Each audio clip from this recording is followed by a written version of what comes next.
I would say 70% of that market is informal. Informal, I mean unregistered and banked. You know, it's not people that register business or run it in a corporate manner, pay fair share of taxes, and comply with the labor laws, comply with NEMA laws. So now, as you grow, compliance becomes a must. And as compliance becomes a must, you cannot achieve the price point of the informal sector. Because the informal sector, the only cost they have, mostly some of those furniture, mostly in Kenya, they are built on road reserves. So those road reserves, they don't pay rent. Me, if I was to need a showroom there, I would have to pay rent. And the rent would not be less than 200, 300,000 for a space like this there on the highway. So they have road reserves, so they have better access to traffic. Then they're not paying taxes, so they have a lower price point. They don't have to comply with the regulatory authority, so they don't have a lot of bills to pay. So generally, it becomes very difficult to be competitive when you grow. It's a business that is it's like it's almost under 70% of the market does not actually play by those rules. It means if you grow, you're growing away from your customers. Because if you grow, regulatory becomes regulation, compliance becomes a need, something you must do. And when compliance becomes a need, it's much difficult for you who is paying, let's say, NSSF and NHI for your employees, and them they are not paying. You who needs to file turnover tax or VAT tax, if you charge 16% on your product, you can't compare it with them who don't pay that 16%. They just deal in cash business. So the informalization of the sector, the fact that the government has not formalized the Juakali sector means anybody who grows out of the Juakali sector, their products become more expensive because their costs become higher due to payment of taxes and some of these things. So people are tempted to remain informal. So it's a business that wants to keep you where you are. It's part of the reason why we've changed our branding, changed the kind of products we do, so that to try and formalize and meet that demand. The other challenge is capital. Most of the furniture, most of it began as in the informal sector. And even for us, it began as Juakali.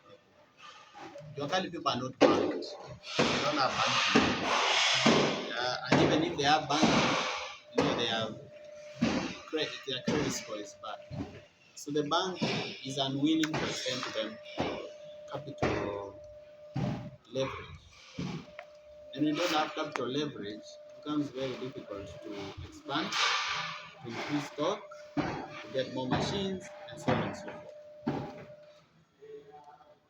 Uh, with the time, of course, we've been able to formalize our finances, build relationships with banks, access more capital. But I think that is one of the challenges we face: the access to capital in terms of you even have a deal here, maybe a hotel in Naivasha. You're doing for them the a la carte restaurant, you're doing all the hotel rooms, reading chairs and everything. It's worth maybe 7 million, and you've only been paid a deposit of 3.5 million. In actual sense, the amount of money you need to complete the job is 5 million. So you are maybe lacking 1.5 or even 2 million. Now you don't have that 1.5 or 2 million. For somebody who has access to capital, it is easy to talk to a bank and say, look, I have this, can you extend me some credit so that I supply and pay you back? But when you are informal and you got this locally mindset, you don't have access to that kind of resource. The other thing that we faced is power cost.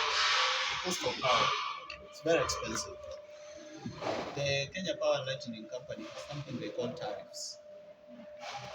They categorize you in terms of your cost per unit depending on your consumption. I'll give you an example. Kama unaishi yenye unatumianga token ya 1000, your cost per unit. But if you run an industry like this, where you have, a power cost going up to 200,000 per month, that cost becomes very serious. And to add salt to injury is you are placed in a tariff where you are supposed to pay more per unit. It would have even been fairer if you pay the same or lower because you are now a manufacturer. But now, if your consumption is high, your cost per unit is higher, which does not make sense because if your consumption is higher, your cost per unit should be lower to encourage manufacturing.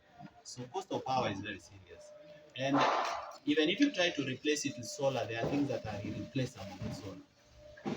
There are motors there that have 5, 6 horsepower, and they are high-speed motors. So their startup voltage, the voltage they need to start, is high.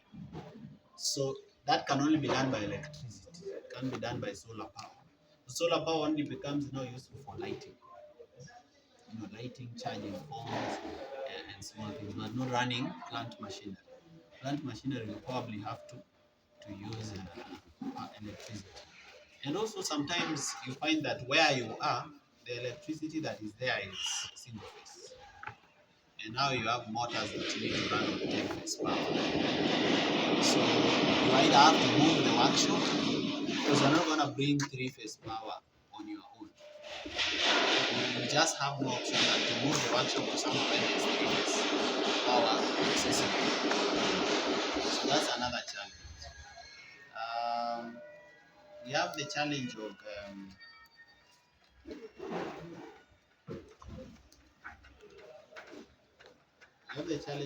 employee fraud and theft from employees. That is a very, very serious challenge.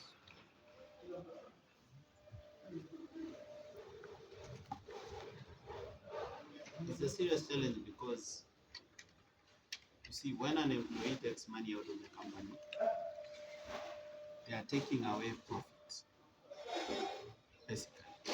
Because your bills will still be due and payable. Your suppliers will be due and payable. And now when they take up that money, it means the business will not grow. And in fact, if they take enough of it, it will collapse. So we've had those cases before. In the year 2023, we lost about 5 million shillings to employee fraud and theft, which also prompted us to digitize our systems and so on and so forth. But still, we've not been able to deal with the problem 100% because we still have things like diversion of customers. Somebody comes and says, ataiuza pesa mingi, doesn't tafutia mahali ni cheap, leo si aliborrow tafutia kitu. See, they divert business away from the business. So those are more difficult to detect, but we try to detect and deter so the business doesn't collapse. So employee theft and dishonesty or lack of integrity on the part of the people who are employed in the business is a serious challenge.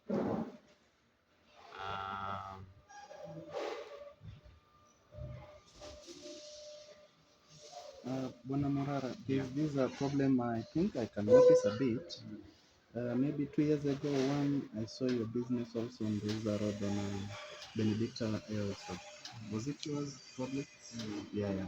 I think you setting up these branches is something I think it's a good idea. At the same time, it's more challenging. So I would like to know, how did you cope up with such ideas of setting up these branches? At the same time, you talked about these employees. You're getting people hired. At the same time, they lack this skill, but you have to hire them so you can teach. At the same time, you're talking about these. You talk about the people, about the fraud part. At the same time, you can't just tell me because you found these employees are on a fraud page. You can't tell them to get away from the business, but you have to cope with them and make the business going and running. So how do you cope up with this kind of challenges?